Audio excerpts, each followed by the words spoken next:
Call the meeting to order. Judy, take the roll. Okay. Number 2, principal reports.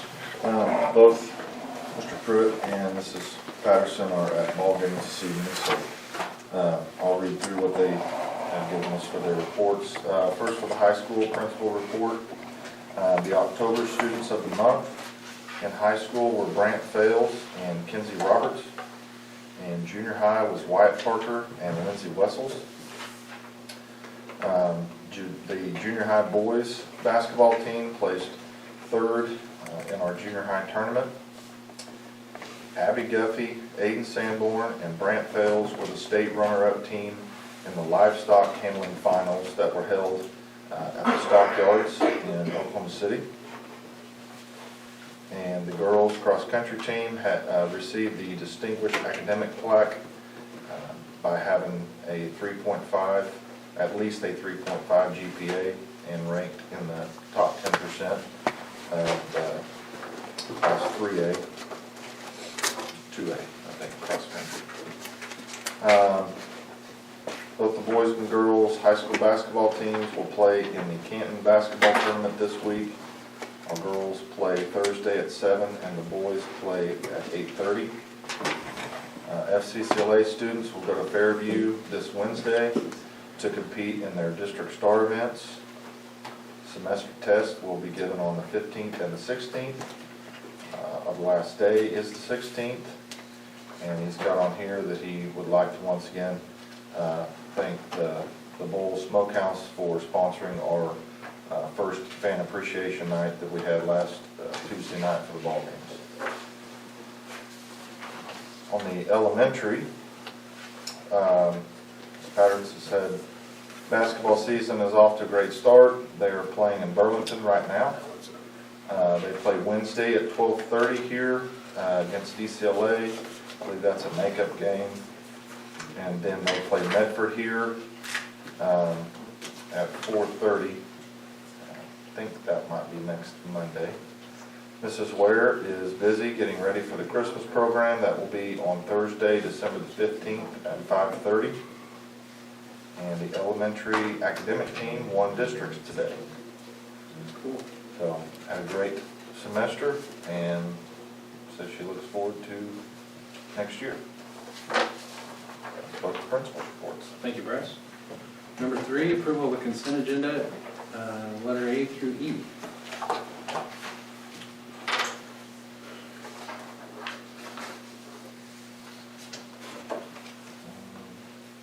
We'll go through general fund expenditures.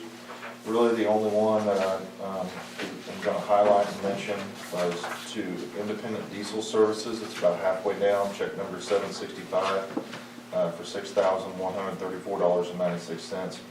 We had had several things done to the yellow minibus.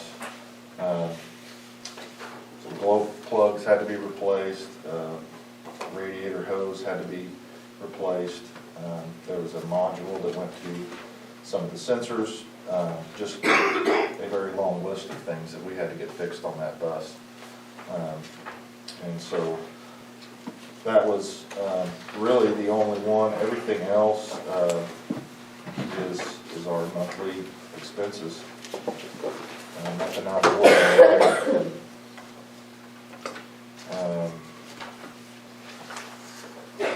Building fund was the same, kind of the same way. Pretty much business as usual. Same with child nutrition.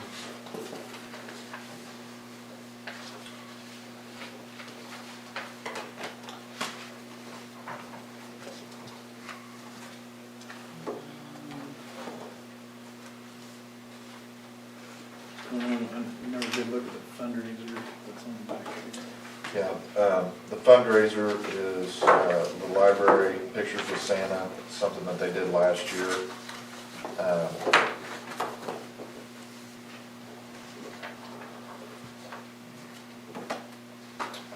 Those funds, like I said, that's for the elementary library. They did that last year. Yeah, I think it went over pretty well. I was just looking for the piece of paper. All right. We got any questions? Is that all you had, Bryce? Yeah, unless anybody has any questions on any of those things, treasurer's report, right now, all of our different funds, look pretty good, staying where they, have been. Don't anticipate any changes there. And activity fund report is, like I said, basketball tournaments and things like that, pretty busy, but business as usual. No questions? If not, I'll make a motion to approve A through E on the consent agenda. Second. Curtis, second. Judy? Littlefield, Yes. Collins, Yes. Goodwin. Yes. Number 4, superintendent's report. I really don't have a lot to report. I did visit just a little bit today with Chad Roach at the city about the sidewalk project, and they're bidding those things out. They have started phase 2 on that. As of right now, we're not a part of that like we were the first time. It's just not a commitment that we can make at this time to do that. But those bids will go out, and then as soon as those bids are awarded, then we'll know a projected start time. He thought probably this summer would be about as quick as that would happen. So just kind of getting us up to speed there. I know last month, we talked about several things in the finances, and then, within a few days later, we found out there was a decision in the tax protest with Sandridge and the saltwater disposal wells, and that did not go our way. We've lost pretty much 100% of that was being protested there. So we'll have some conversations with Andy Davis, who's our bondsman, talk about some options and different things that we may need to do concerning our bond issues with those tax protest decisions, and going to try to get Jennifer Roach to come in and visit with us. She can give you a little bit better rundown on the details of what that's like, but that's going to be a big hit to a lot of people, especially, all of Alfalfa County is going to feel that, and then along with the wind farm decisions that have been made in other areas of the state. We have wind turbines in our county, so our county's 4 mill will be affected a little bit, not as much for us ad valorem wise with that, but those are just all things that we're going to have to prepare and take some different steps. As of right now, we've made adjustments to our budget. We didn't count on that money, so it's not going to be there, but moving forward, we'll just have to see what adjustments might have to be made. But like I said, other than those two things, there's really not much else to report. Getting ready to finish up the first semester and on to the new year.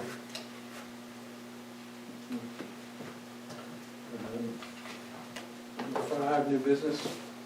There is no new business. All right, short and sweet. Number 7, I'll make a motion to adjourn. Do I have a second? I'll second. Heather? Second. Judy? Littlefield, Yes. Goodwin, Yes. Collins. Yes. 6:09. Put your hands together.